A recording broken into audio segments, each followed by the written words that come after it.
Pengakuan UNESCO atas keris sebagai asymmetric dagger senjata tikam membuat kita semua bahagia. Tapi ada beberapa pertanyaan juga sih.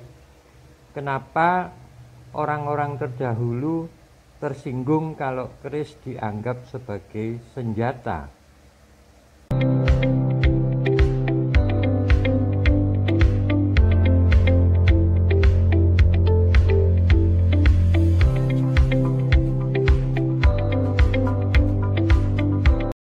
Inilah petua sepuh para leluhur. Aku baru akan membaca yang nomor 1, kudu tresno marang sapodo padaning urip, dan nomor 4, ora pareng nyepoto nyempatani. Jadi dalam videoku kali ini aku nggak bermaksud gini gitu. Aku hanya membaca simbol dan kemudian mencoba mengerti arti simbol-simbol itu. Dikatakan senjata tikam atau asymmetric dagger. Dagger itu untuk tikam. Karena di depan itu ujung gandik dengan greneng, di belakang itu memang selalu tidak simetris. Itulah ciri-ciri keris dibanding dengan senjata atau alat-alat lainnya. Keris-keris ini terbuat dari perunggu ya, makanya bentuknya sempurna, tidak ada korosinya, dan ya karena dibuat dari perunggu ya, atau kalau zaman dulu disebut besi kuning.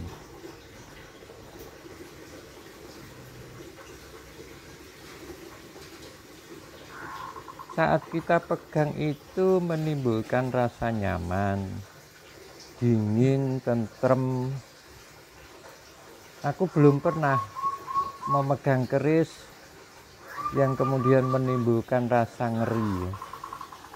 Yang ada menurut aku sih itu ditampilkan keindahannya gitu. Karena orang Jawa kan memayu hayuning diri, memayu hayuning sasomo, memayu hayuning jagat. Dan warangka itu bentuknya selalu seperti ini. Dan ini merujuk pada feminisme ibu kita sendiri. Konsep inilah yang kemudian menimbulkan istilah bahwa keris itu adalah lingga dan yoni. Bentuk-bentuk gonjonya selalu seperti itu. Sama dengan tadi warangka tadi. Meskipun macam-macam, ada sirah cicak, ada sirah tokek, ngodok dan lain sebagainya. Jadi inilah konsep lingga dan yoni itu.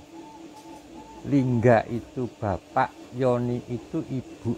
Dan itu ada yang di sana disebut kucur emas.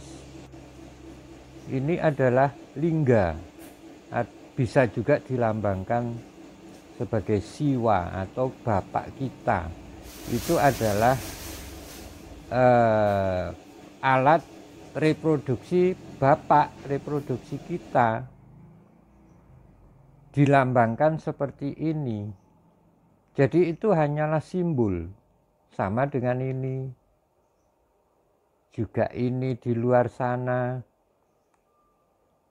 seperti ini juga di sana, dirawat, dikunjungi, dihormati.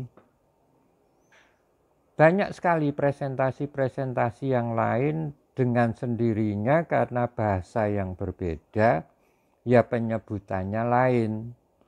Sementara di tempat kita ini kayak begini, terbengkelai, tidak terurus, bahkan kadang-kadang dirusak dan lain sebagainya.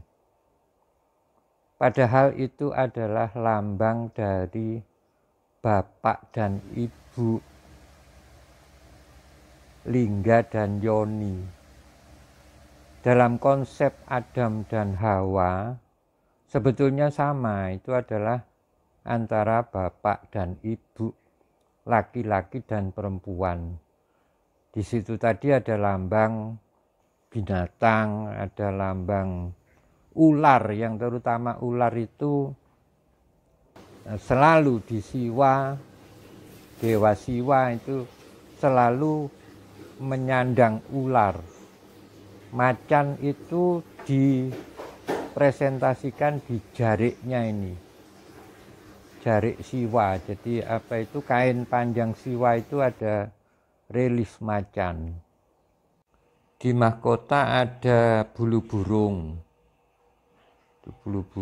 terus itu bulan sabit.